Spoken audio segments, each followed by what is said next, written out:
Magandang araw sa inyo mga banateros. Ako po si Banat Bay at eto ngayon pag-uusapan na naman natin ang bagong pahirap na gagawin ng gobyerno sa atin. Anak ng tutsa talaga, oo.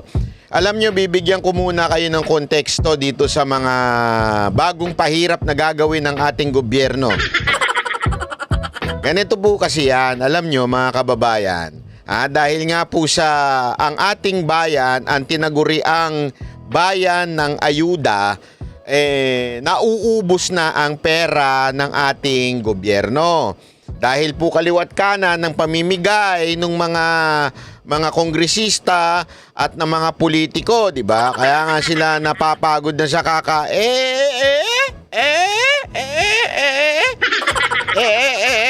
gumaganon-ganon na sila. Tapos syempre 5,000, di ba? Dahil sa isipin mo, mantay mo sa lahat ng pupuntahan nila, hindi lang isang beses, lahat po sila namimigay ng ayuda. Saan sa tingin nyo kukunin yung pera, mga kababayan? Ha? Saan sa tingin niyo kukunin yung pera? Aside from do sa flood control project. Di ba? Shout out po pala sa mga taga Bicol. Ako Bicol. Hindi. Iba pala yun. Party list pala yun. Shout out! Shout out po sa mga congressman ng Bicol. Lintik kayo, no? Ang laki ng munti ako na masabing kinita. Ang laki ng budget ng flood control project ko diyan sa Legazpi. Tapos gayaan lamang po ang nangyayaring baha ho diyan. Bira ho kayo. Hindi, di ba? Sandali lang ho. Balik po tayo dun sa ayuda. Kasi nga ho mga kababayan, dahil sa nauubos na po ang ayuda natin, tila ang ating gobyerno ay may instruction sa bawat departamento na mag-isip sila ng paraan paano kikita. Ang bira, ginawang negosyo. Hayop yan. Hindi, totoo naman di ba? Parang feeling ko tuloy talagang pinag-utusan o inutusan ng mga sekretary natin na, uy, mag-isip kayo mag-isip kayo ng paraan para kumita. Naku. Grabe ho. Ay nako, eto tuloy, ipapakita lang akong picture sa inyo. Nakita ko lang ho itong picture ha. Nakita ko lang ha. Kayo na lang kung bahala kung ano masasabi nyo sa picture na ito. Kasi nagulat ako sa picture na ito. Sabi ko, pambira naman. Parang may hawig. Ha? Parang may hawig. Ito. Ayan ha. Ano na. Lumalangoy sa pira. Diba? Ayan. Sino ba yan? Yan daw ang may pasimuno ng matinding salot diyan sa di umano sa Bicol. Hindi natin alam kung sino ho yan, ha? Kasi baby. Pero may kamukha daw yan, ha? At saka nga, ito pa, may papakita pa tayong isa dyan, ha? Meron ba kasabihin ninyo, kayo no, Banat ba, ano ka naman Hindi kasi alam nyo, ngayong tagbaha, ngayon, tagbaha sa Bicol, grabe ho, ang dami ho talagang lumubog sa baha. Kaya nga sabi nga nila, mag-iingat po tayo dahil ito yung panahon na kung saan matindi rin ang sakit. Anong sakit ho? Sakit ho sa high blood. Bakit high blood? Siyempre, ma-high blood ka pagka binahang iyong bahay, di ba? Parang ganyan. Ang bihirang buhay. Oy, kung sino man ang gumawa nito ha, pambihira kayo ha. Hindi nakakatawa yan ha. Parang may hawig ito. Sino ba to? Hindi ko kilala to Artista ba to? Hindi ko kilala kung sino to Parang may hawig ha. Anyway, sabi nga, hindi, bakit ko ba sinasabi ito? Kasi nga ho, ngayon pong matinding pagbaha, tila nagpapahiwatig na naman po na naubos ang perang ibinigay sa flood control project. Mantakin mo 1 billion a day. Huwag natin kakalimutan yon. 1 billion a day ang flood control project, di ba? sa buong Pilipinas. Okay? Ang tanong, ito. May papakita lang ho tayo. Para ho siya, baka sabihin ninyo, tayo ay masyado naman, wala namang basihan ng iyong mga sinasabi na ano. Ito, papakita natin kasi pinagyabang pa ho nila Pinagyabang pa ho nila. Ito nga, sabi ko nga ho sa inyo, mabubuking ho yung mga kababayan natin na mahilig magyabang. Ito, halimbawa ho nito, pinagyabang ng Philippine News Agency. Ayan, basahin natin ito.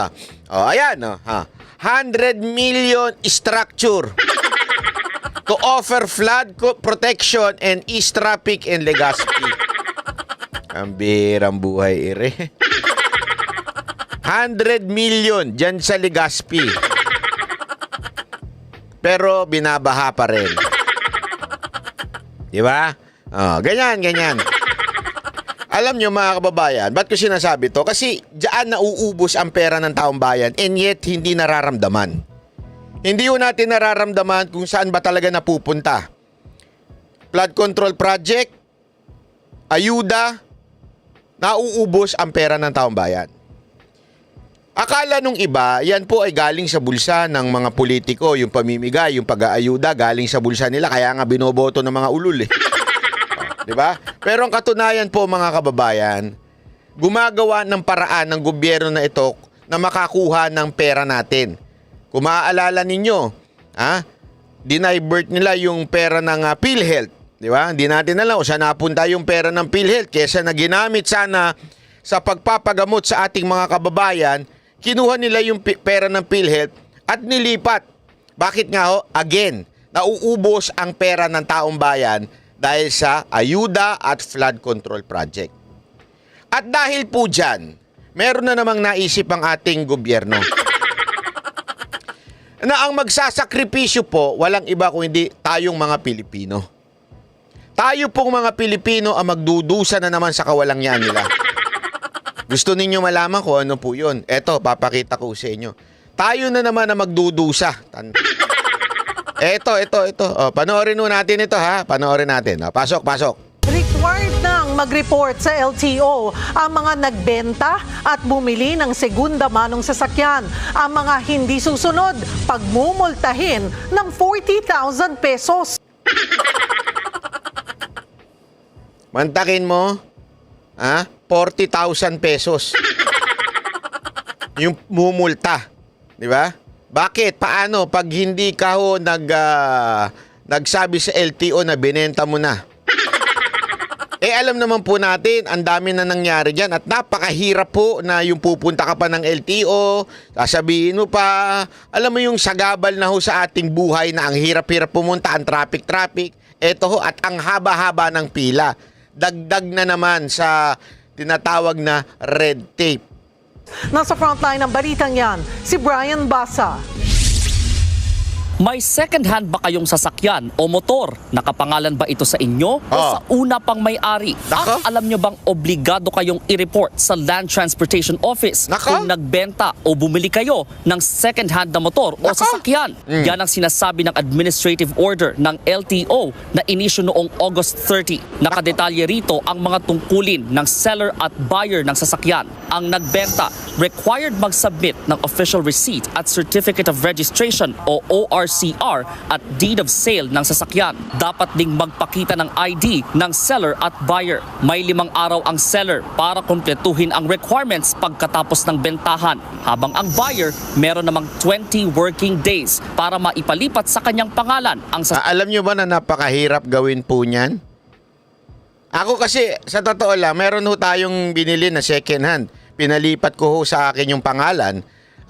Alam nyo, napakahirap po gawin yan.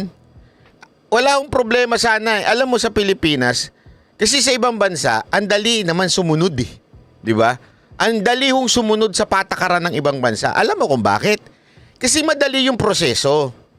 Hindi ka yung mahihirapan, hindi ka magpipila-pila. Sandali. So, Banat Bay, sinasabi mo ba na tayo ay hindi yung handang magsakripisyo? Hindi ho sa ganun. Mga kababayan, sa bawat trabahante na mag-asikaso ng dokumento, kailangan po siya mag-absent. sa bawat Pilipinong mag-aayos po, kailangan nung siyang, kasi tandaan natin, office hours po yan. So, ibig sabihin, sagabal po yan sa kanilang trabaho. Marami po dyan nagtatrabaho na arawan. Marami po dyan sa ating mga kababayan, pag walang trabaho, walang chicha. At marami po sa kababayan natin na tinatawag na isang kahig, isang tuka. Pag hindi nagtrabaho, walang chicha, walang pagkain. Napakahirap po para magpapalit ka ng ganyan. Sa madaling salita, ngayon nga, na wala pa yung restriction na yan, o wala pa yung batas na yan, ibig sabihin yung itong nakaraang mga buwan, napakahirap na ang gawin, napakabusisi na. Kailangan ka pang pumunta sa kung saan saang ahensya ng gobyerno, red tape ang daming pipilahan. Minsan, kailangan mo pa maglagay. Di ba? Pahihirapan ka pa. Kasi nga, para maglagay ka. So, sagabal sobra. Tapos, ngayon, gagawin pa nila yan kahit hindi pa handa ang sistema. Napakinggan ko nga yung interview ni Ted Filon, ang haba lang kasi, doon sa LTO chief. Alam mo, kahit yung LTO chief, ang daming hindi alam. Sabi ko, ba't ka naging LTO chief? Ang dami niya hindi masagot na tanong. Sabi niya, pag-aaralan namin yan. May batas ka na. May administrative order ka na. Hindi mo alam? Pambihira ka naman. Dude, what's happening?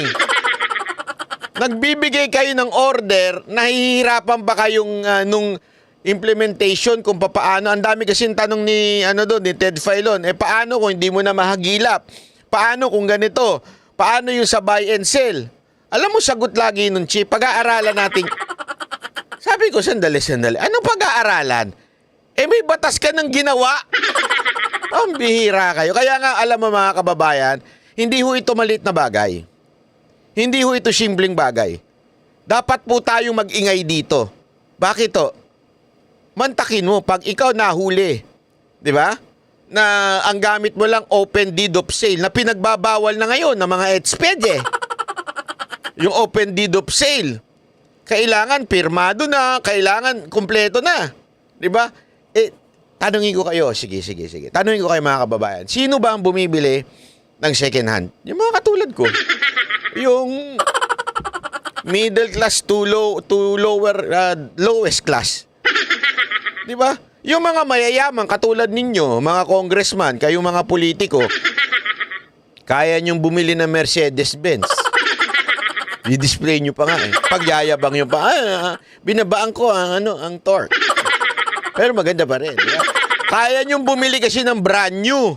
Diba? Paano na yung kami mga tulad namin na hindi makabili ng brand new? Paano na yung mga networker? Bakit ba mainit ang ulo mo sa mga networker? Ano? Hindi kasi yung mga networker, bumibili lang mga second hand na sports car eh. Tapos ipagyayabang nila eh. Sasabihin nila, yumaman kami. Nagpapasa-pasa lang ka ng sports car eh. Ibang topic yun. Dalay. Takyan, tig 20,000 pesos ang multa kung hindi yan magawa ng seller at ng buyer. Noong September 16 pa ito sinimulang ipatupad ng LTO. Retroactive din yan. Ibig sabihin, sakop nito ang mga nagbenta at bumili ng second-hand na sasakyan bago pa man inilabas ang utos. Sabi ng LTO, alinsunod ito sa Motorcycle Crime Prevention Act. Under our law, in case Target na naman nila ang motorcycle nito. Wala talagang alam tong gobyerno natin. Ang hirap talaga pagka nagkaroon ka ng gobyernong laki sa layaw, ano? Mga gobyernong mga nakaupo spoiled. Yung mga nakaupo yayamanin. Yung walang alam sa ground. Hindi nila alam.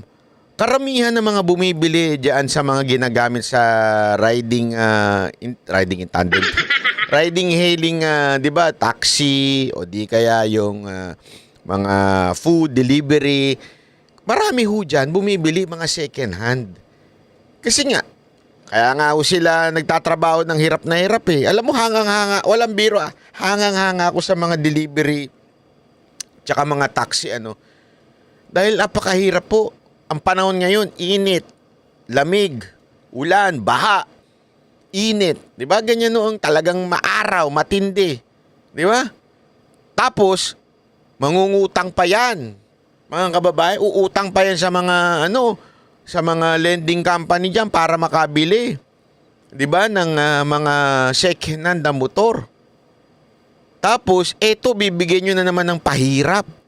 Pahihirapan yung, alam mo yun, mag-asikaso. Okay lang sana kung digital na lahat eh. Di ba? Digital na lahat. Tinanong nga ni Ted Pailon yan eh.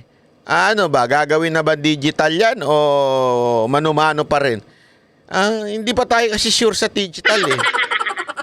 Medyo aanuhin pa din daw.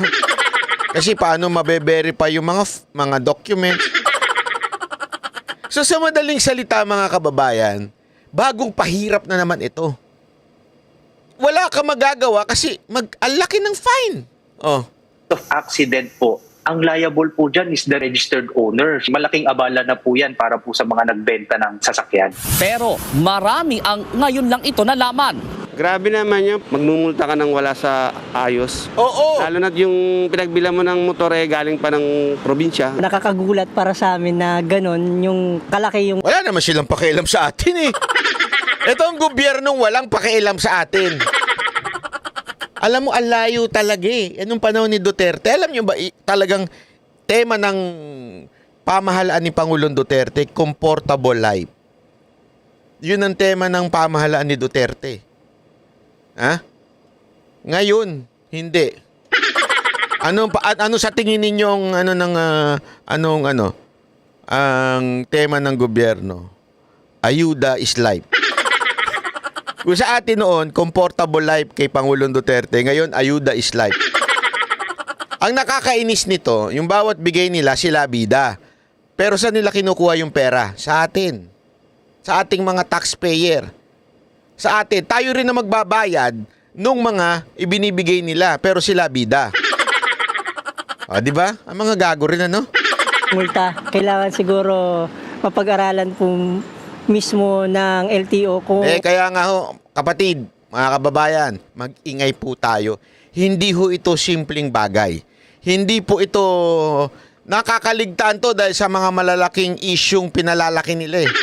Actually, hindi pala malalaki. Walang kwentang issue na pinalalaki nila. Diyan sa Quadcom, di ba, paulit-ulit na lang sa Senado. Yung kaso hindi, isipin nyo to yung kaso nasa husgado na pero papatawag pa rin sa sa Senado. Ano kayo? Sino kayo? May kaso na eh. May batas ka ba diyang ginagawa? Wala. So ano na naman katarantaduhan yan? Kasi nga para mawala ang focus sa mga katulad nito. Nakakalusot yung mga ganito eh. Na dapat yan ang pinupunan natin ngayon. Ay mga kababayan, if I were you, i-share ho natin itong video na ito sa mga pasakit ito. Yari ho tayo. Marami yung mga Pilipino ang tatamaan dito. kung paano po yung dapat maging proseso nung kanilang pinapatupad na batas na yan. Para sa isang urban transport expert, pampatagal lang ito ng proseso. I think they're really excuse. They want to terrorize motorists para they come across at manikluhod sa kanila. Pag-aaralan naman ng LTO ang Correct. pagpapalawig ng deadline sa requirements. Hindi rin daw agad babawiin ang lisensya ng mga lalabag, pero magkaka-record sila sa LTO. Nagbabalita mula sa Frontline, Brian Basa. At saka sinabi dito, retroactive Nagbenta, required mag-submit. Dali Kung nagbenta o bumili kayo ng second-hand na motor o sasakyan. Yan ang sinasabi ng administrative order ng LTO na inisyu noong August 30. Nakadetalye rito ang mga tungkulin ng seller at buyer ng sasakyan. Ang nagbenta, required mag-submit ng official receipt at certificate of registration o ORCR at deed of sale ng sasakyan. Dapat ding magpakita ng ID ng seller at buyer. May 5 araw ang Grabe, no? seller para kumpletuhin Ano kung wala na? Hindi mo nakilala kung sino yun, wala na. Yari ka talaga. ang requirements pagkatapos ng bentahan, habang ang buyer meron namang 20 working days para maipalipat sa kanyang pangalan ang sasakyan. Tig 20,000 pesos ang multa kung hindi yan magawa ng seller at ng buyer. Noong September 16 pa ito sinimulang ipatupad ng LTO. Retroactive din yan. Retroactive din yan. Meaning, kahit yung mga binenta nyo noon, kahit yung mga binili mo noon, damay ho tayong lahat. Gets nyo? Ang dami ho sa atin ng sigurado kung second hand, binili noon pa. So lahat yan, damay tayo. Baka akala ninyo, bagong batas lang yan. So sa bawat magbebenta ngayon, ngayon lang sila mag-aayos. Hindi. Kahit kayo noon pa, kailangan nyo nang ayusin. Isipin mo yung date na ilalagay mo dun, 5 days. So paano na? Kailan mo na benta yan? 2020. Oh. Okay. So lagpas ka na sa 5 days. Oo, lagpas ka na sa 20 days. Yung chain of bonus. Opo. Di penalty ka. Remember, it's retroactive Sabi ng News 5. Unless fake news ang News 5.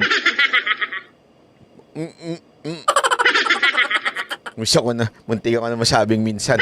Hindi, totoo, di ba? I mean, totoo naman Ano sa tingin ninyo? Yari ho talaga tayo. Retroactive ito. So, marami sa atin ang nakapagbenta ng sasakyan na hindi nyo na natin naaalala kung sino yung bumili. Di ba? At maaring yung bumili na yon hindi na natin mahagilap. Pag nagbenta ka dito, kailangan mo yung ID nun So, paano na yun? Ang sagot ng LTO, di rin pag-uusapan pa nila. Alam mo yun, pero you know what? The reason kaya nila ginagawa ito, kasi para doon sa hindi managot yung taong ginamit yun sa kanyang sasakyan sa krimen na naibenta niya na. Okay? Halimbawa, may binenta kang sasakyan. Kunwari ako, nagbenta ako ng Porsche. O nagbenta ako ng ng Ferrari. Tapos ginamit yung Ferrari sa riding in tandem. Pag nakita yung plaka ng Ferrari, ako pa rin daw ang sisisihin. Kaya dapat na-transfer na noon. Yun ang dahilan kung bakit nila ginagawa itong pautot na ito. Na ang taas-taas ng penalty. Hindi nyo ba pwedeng padaliin? Na magsasubmit lang siya ng affidavit. Naibenta na itong sasakyan na ito noong ganitong panahon. I mean, kung ang purpose nyo talaga ay padaliin at para hindi sila madamay, pwede naman silang gumawa ng affidavit. Ang lahat ng tao na hindi na nila alam ang mga date kung ano man, affidavit na lang at sasabihin nila, naibenta ko na ito, tapos pipirmahan, tapos ipapasa mo na. Para anything that will happen doon sa sasakyan na binenta mo, wala na. Hindi mo na cargo. Kasi nag-submit ka na ng affidavit. At hindi na napakaraming proseso. It's just a matter of click. Sasabihin mo na, ibenta mo na. Ang problema, pahirapan pa ngayon. At ang taas ng penalty. Mantakin mo, bumili ka na nga ng second hand kasi wala kang pera. Hindi, kasi alam mo, meron ako nalalaman na mga motor na tig-20 lang, tig-30 lang, second hand. Tapos, kung hindi mo na rehistro, bayaran mo yung 20,000. Ay, kawawa ka, no? Kaya nga ako bumili ng second hand para mapamura. Kaya nga, alam mo, itong batas na to, walang puso itong batas na ito, mga kababayan.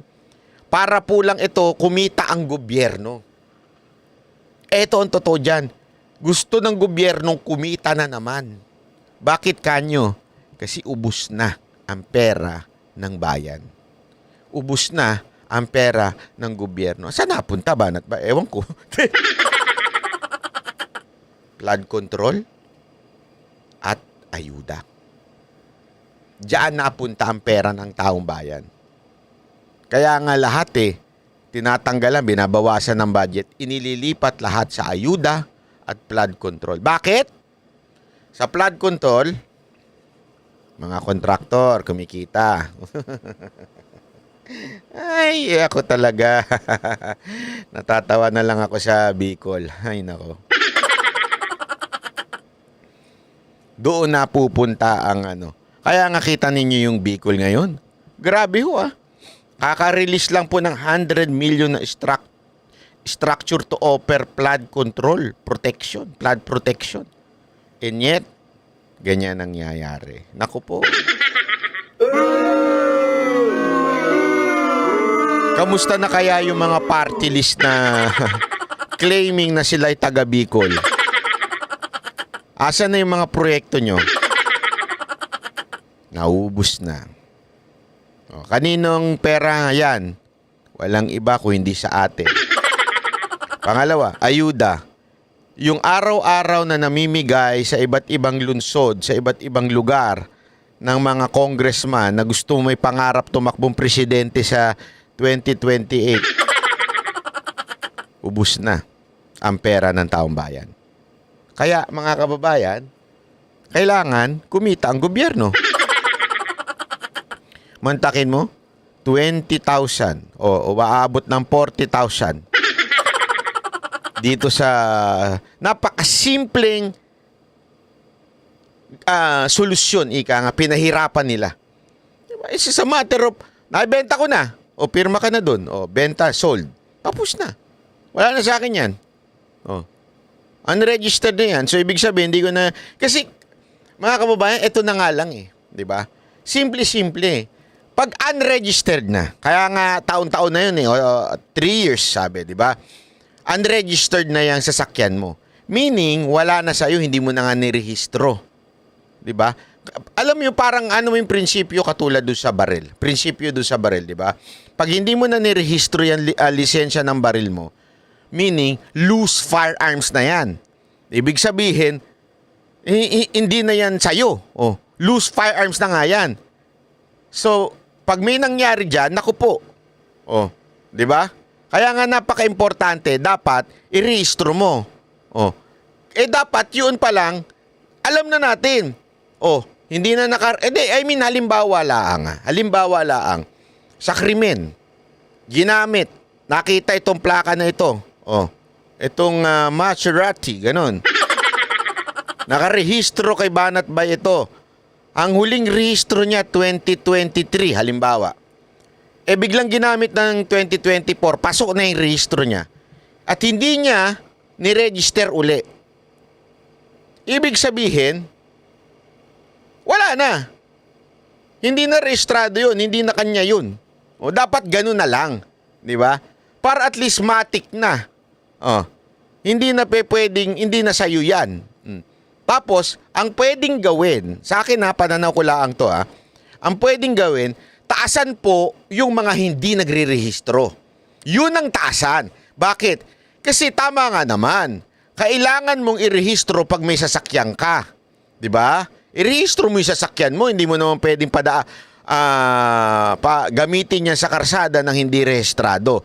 Dapat, yan ang malaki ang penalty. Pagka hindi mo nirehistro yung sasakyan mo dahil pinalulusot mo na hindi na sa'yo yan, at tapos nahuli ka, at umaandar pa yung sasakyan, sabihin, gamit-gamit mo yung sasakyan sa kalsada, at hindi rehistrado yung sasakyan, ibig sabihin po nun, mga kababayan, may malaki kang pananagutan. Yun po ang punto doon sana. Kaya nga nirerehistro. Ito hindi eh.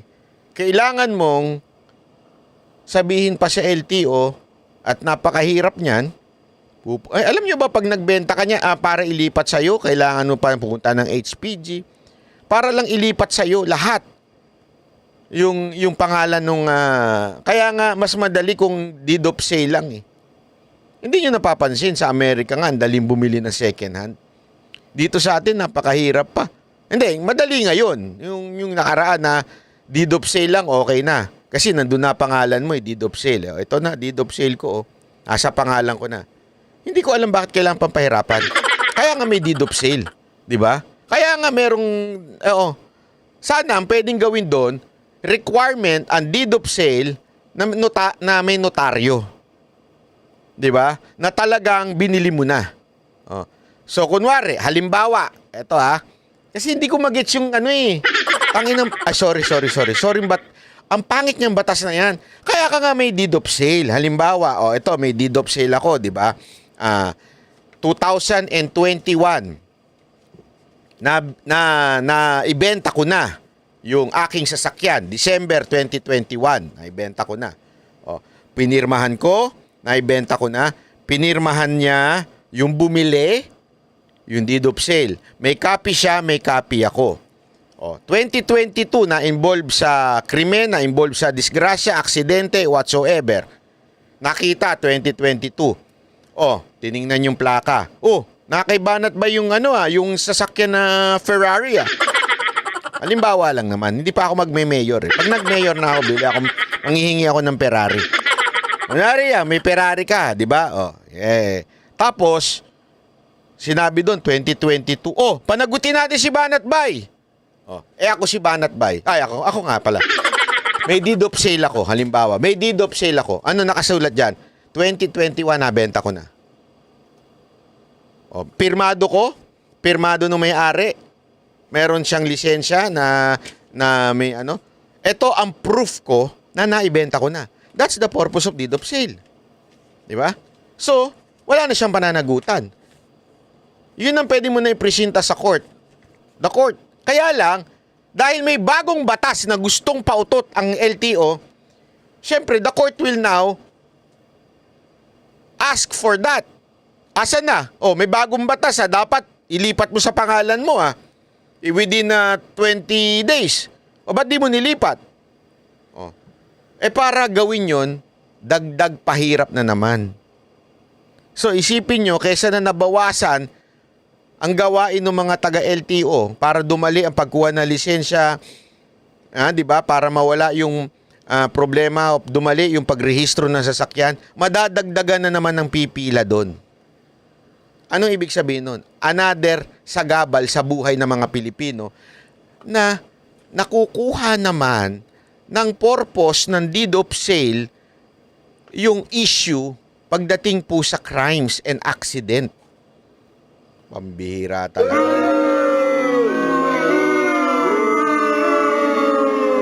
Yan po ang resulta pag kayo ay bumoto ng mga politikong walang alam sa ground. Kung si Pangulong Duterte siguro ito at sinabi sa kanya, ay sigurado ako sasabihin niya, huwag nyo nang pahirapan ng mga Pilipino. Pinahihirapan nyo pa Tama, mali. Di ba? Pahihirapan nyo na naman ang mga Pilipino niyan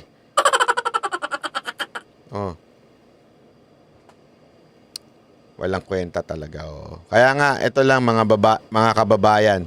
Sana po sa susunod na eleksyon, isipin talaga natin. Dapat ang iboboto natin talaga yung galing sa ground. Alam niya yung hirap ng mga Pilipino. Hindi naman yung galing sa alta sa syudad. Ang yayaman ng mga pinipili ninyo, tas gusto ninyo pagsilbihan kayo. Di ba? Hindi nakatungtong sa mga tinitirhan natin, tapos gusto ninyo tulungan kayo. Bumoto naman kayo nung galing talaga sa pinanggali, kung saan tayo naandoon. Di ba? Sana po. Yun lang ang wish ko. Wish ni Banat Bay. Bumoto po tayo ng mga kandidato na alam mo yun. Alam mo yung pinagdadaanan nating mga Pilipino. Wala akong alam Ay naku po. Maraming salamat po. Ako po si Banat Bay. Yan ang Banateros, boses ng ordinaryo Pilipino. Banateros ay walang makakaawan.